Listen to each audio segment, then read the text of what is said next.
कानपुर में पुलिस और बदमाशों के बीच हुई मुठभेड़ के मास्टरमाइंड और मोस्ट वांटेड 50,000 इनामिया अपराधी विकास दुबे का विकरू गांव का आलीशान मकान उत्तर प्रदेश पुलिस द्वारा जेसीबी मशीन से ध्वस्त कर दिया गया है।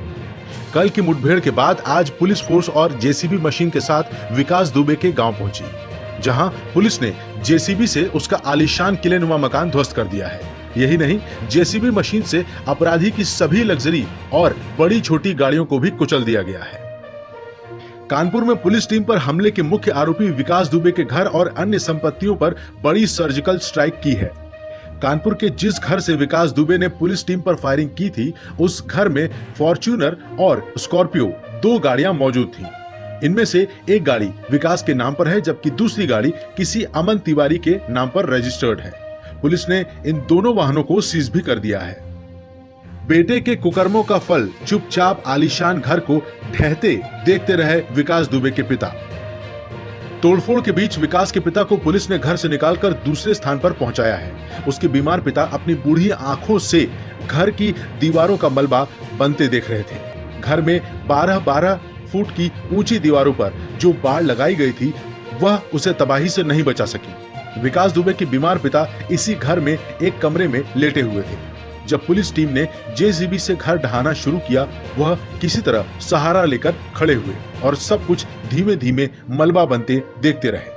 उनकी हालत ऐसी नहीं थी कि वह किसी से भी बात कर पाते, बोल पाते तो शायद वही कहते जो विकास की मां ने कहा, पुलिस उसे पकड़कर ले जाए और फिर एनकाउंटर कर दे। विकास दुबे ने बनवा रखा था किले जैसा घर। विकास दुबे का किलेनुमा घर बिकरू गांव में स्थित है, जहां से उसने पुलिस पर गोली चलाई थी।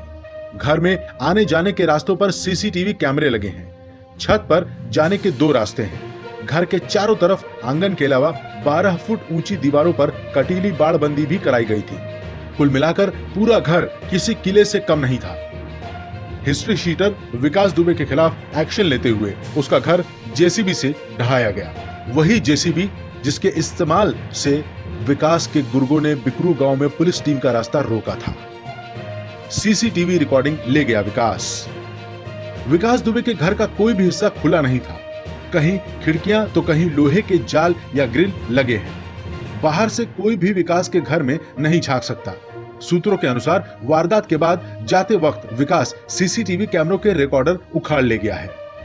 इससे पहले शुक्रवार को बिकरू गांव स्थित विकास के घर को पुलिस ने तहस नहस कर दिया था। घर में सारा सामान उलट पलट करने के बाद खिड़कियों के शीशे तोड़ दिए गए थे। कई पुलिस वालों से पूछताछ कर रही एसटीएफ। इस बीच खबर आ रही है कि चौबेपुर के एसओ विनय तिवारी को सस्पेंड कर दिया गया है। यूपी एसटीएफ विनय तिवारी से पूछताछ कर रही है। एसओ विनय तिवारी पर मुखबिरी करने का शक है। चौबेपुर थाना अध्यक्ष विनय तिवारी के सस्पेंशन के बाद अब उसकी संपत्ति की जांच शुरू हो गई है और बताया जाता है कि लखनऊ के एक पॉश इलाके में शानदार बंगला भी है। सूत्रों के हवाले से खबर है कि लखनऊ के बड़े प्रॉपर्टी डीलर से भी गहरे संबंध हैं और प्रॉपर्टी डीलिंग के काम में भी हस्तक्षेप रखता है यह विवादित दरोगा। चौबेपुर का चार्ज पुष्पराज सिंह को दिया गया है। कानपुर में पुलिस ने 500 से अधिक मोबाइल नंबर को ट्रेस करने के लिए सर्विलांस पर लगा दिया है।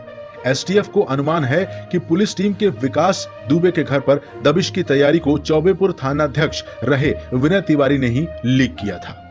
हमारी ऐसी ही और भी खबरों के लिए हमारे YouTube चैनल को सब्सक्राइब करें और बेल आइकन को जरूर दबाएं।